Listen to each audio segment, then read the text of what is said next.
जय हिंद दोस्तों, आप सभी का स्वागत है आपके अपने सैनिक वेलफेयर यूट्यूब चैनल में। दोस्तों, 8वें वेतन आयोग का गठन हो चुका है। 8वें वेतन आयोग के गठन के बाद पैनलिस्ट का डिक्लेरेशन होना बाकी है। उनका नॉमिनेशन आ जाएगा, डिक्लेयर हो जाएंगे। इससे 1 करोड़ प्लस केंद्रीय कर्मचारियों को फायदा होगा। और किसका कितना पे लेवल 1 से 18 तक बढ़ोतरी होगी सैलरी में, और पेंशन में क्या फ़ायदा होगा, इस पर पता करेंगे आज हम। और दूसरा कि फिटमेंट फैक्टर आपका कैसे 2.07 बन सकता है, जो अभी तक के डेटा उपलब्ध हैं उनके हिसाब से। तो आइए देखते हैं स्टेप बाय स्टेप। तो देखिए दोस्तों, ये आपके सामने कुछ डेटा है। ये आप देख रहे हैं फिर पे कमीशन के बाद ये 6ठे वेतन आयोग के टाइम पर, जब 6ठा वेतन आयोग आया तो उस समय फिर पे कमीशन में जनवरी 1996 से लेकर और 2006 जनवरी तक आपका महंगाई भत्ता था टोटल 74%। उसके बाद कैलकुलेशन हुआ और आपका 6ठा वेतन आयोग आया। और 6ठे वेतन आयोग में जब आपका महंगाई भत्ता जनवरी 2006 में 0 से शुरू हुआ और जनवरी 2016 में आपका महंगाई भत्ता था 125%, जब आपका 7वां वेतन आयोग आया। अब 7वां वेतन आयोग लगने के बाद आज तक आपका महंगाई भत्ता 53% है, यानी कि जुलाई तक। तो अभी आपका 3 बार का महंगाई भत्ता और आना है। उसके बाद आपका फिटमेंट फैक्टर कैलकुलेट होगा, यानी आपका फिटमेंट फैक्टर जो कैलकुलेट होता है उसके अंदर महंगाई भत्ते का बहुत बड़ा रोल होता है। तो ये महंगाई भत्ता जब 7वां वेतन आयोग लगा था तो उस समय आपका महंगाई भत्ता 125 था, लेकिन डिक्लेयर नहीं हुआ था, उसे एज्यूम किया गया था, लेकिन लास्ट में वो 125 ही रहा। तो अब मान लीजिए कि आपका महंगाई भत्ता हम एज्यूम कर लेते हैं 3 बार का, यानी कि मान लीजिए 3% बढ़ता है या 4% बढ़ता है, तो ये 63% हो जाता है। 63% ऐसा तो बढ़ेगा। आप यहाँ से आगे देखेंगे तो देखिए यहाँ पर भी 4% बढ़ा, यहाँ भी 4% बढ़ा, यहाँ भी 4% बढ़ा है। 3 बार लगातार 4% बढ़ोतरी हुई है। कुछ लोगों का कहना यह है कि मोदी गवर्नमेंट के टाइम पर महंगाई भत्ता 2 या 3% से ज़्यादा नहीं बढ़ता। तो मोदी गवर्नमेंट के टाइम पर आपका महंगाई भत्ता 7%, 6%, 5%, 4% सभी दायरे में बढ़ा है। आप यहाँ चाहें तो देख सकते हैं, मोदी गवर्नमेंट 2014 में आई थी मई में, तो जुलाई से जो आपका महंगाई भत्ता मिला था वो 7% बढ़ा था, और जनवरी 15 में फिर 13% हुआ था और 6% बढ़ा था। उसके बाद अगले महीने फिर अगले सेंटर फिर 6%, उसके बाद फिर देखिए फिर से आपका 6% बढ़ा। इस तरीके से आपका महंगाई भत्ता 5%, 6%, 7% तक बढ़ता रहा है। तो हम मान लेते हैं 63%। अब देखते हैं कि आपका फिटमेंट फैक्टर कैसे डिसाइड होगा। नेक्स्ट स्टेप पर चलते हैं। आपको ये बिल्कुल पता होना चाहिए कि रोल ऑफ पे commission in the calculation of dearness allowance बहुत इंपॉर्टेंट होता है, इस पर भी चर्चा करेंगे। लेकिन अभी आते हैं हम सीधे आपके पे कमीशन के फिटमेंट फैक्टर पर। पे लेवल के हिसाब से कितनी आपकी सैलरी बढ़ेगी और क्या आपका बनता है फिटमेंट फैक्टर। तो देखिए 7वां वेतन आयोग जब आया था 2015 में, ये है आपका पेज नंबर 62, और इस पेज नंबर 62 का आप सीधा 4.2.8 पर चले जाइए, जहां पर the commission has estimated the minimum पे। मिनिमम पे कैसे कैलकुलेट की वो यहाँ पर दर्शाया गया है। यहाँ पर ये कुछ स्टेप्स हैं, स्टेप 1, 2, 3, 4, और इसी तरीके से आपके ये देखिए स्टेप 5, 6, 7। ये जो पूरे के पूरे 7 स्टेप्स हैं, इन सबको कंसीडर करके आपकी जो एस्टिमेटेड मिनिमम सैलरी जो बनती है वो किस तरीके से रिकमेंड की पे कमीशन ने 1 जनवरी 2016 से, वो अब यहाँ पर किस तरीके से आपका 2.57 फिटमेंट फैक्टर निकल कर आया उस समय ये बताया गया है। तो उस समय आपकी बेसिक जो पे थी वो 7,000 थी पे लेवल 1 के लिए, और आपका जो महंगाई भत्ता उस समय चल रहा था वो चल रहा था 125%, यानी था तो 119%, लेकिन एक किस्त बाकी थी तो उसको एज्यूम किया गया था 125%। और 125% 7,000 का बनता है 225%। 225% का मतलब है 2.25।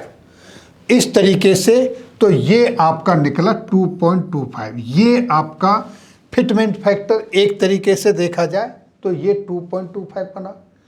अब इसके बाद क्योंकि आपकी सैलरी अब हाइक भी होनी थी, क्योंकि ये तो आपको बेसिक प्लस डीए उस समय मिल ही रहा था, तो उस समय ये जो आपके पूरे सातों के सातों फैक्टर लिए, इन सबको मिला के आपकी सैलरी में बढ़ोतरी की गई 14.3%।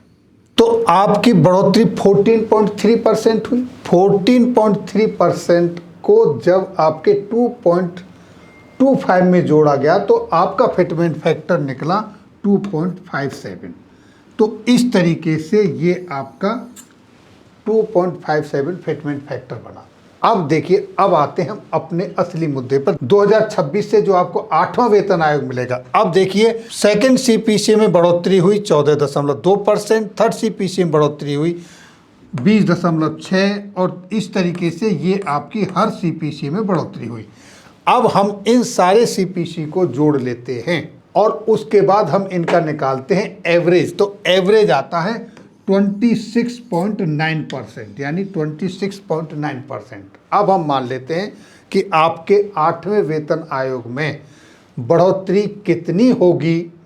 अगर हम इसका एवरेज ले लेते हैं 26.9%, तो आपका फिटमेंट फैक्टर कितना बनता है ये देखिए आप यहाँ पर। तो अब देखते हैं दोस्तों, फिटमेंट फैक्टर कैसे निर्धारित होता है, उसके क्या क्या फैक्टर है। पहला factor basic plus DA divided by basic, एक फैक्टर तो ये हुआ।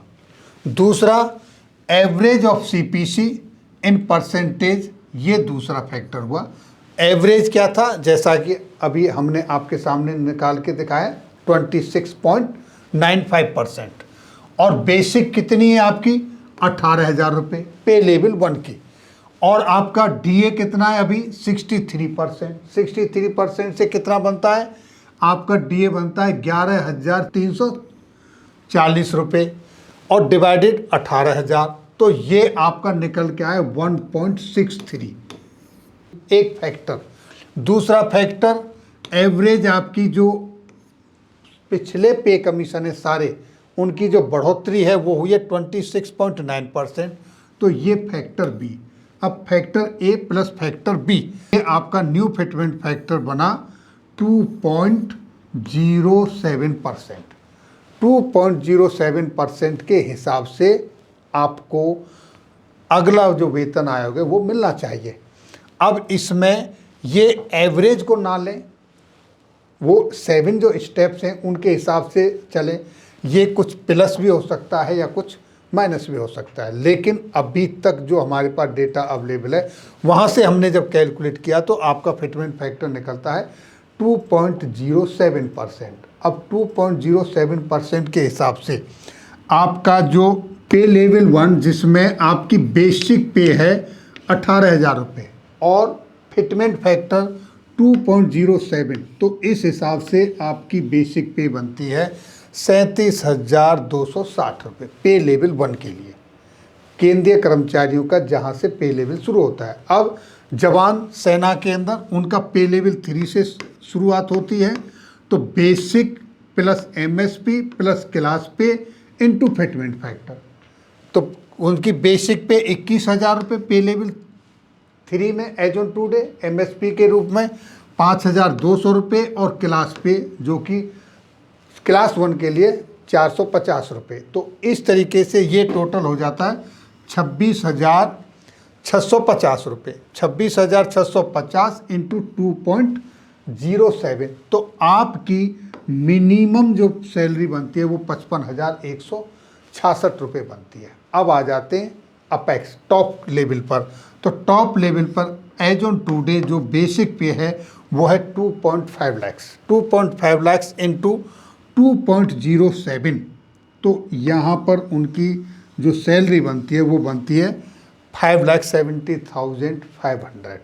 तो ये एक मोटा मोटा कैलकुलेशन है, उसमें आपकी बढ़ोतरी कितनी हो सकती है, फिटमेंट फैक्टर क्या मिल सकता है, ये जो तथ्य हैं कुछ पुराने, उनके आधार पर कैलकुलेट कर कर आपको दिखाया है। लेकिन फाइनल तब होगा जब पैनल बनेगा और वो डिसाइड करेंगे, वो सारे फैक्टर्स को स्टडी करेंगे।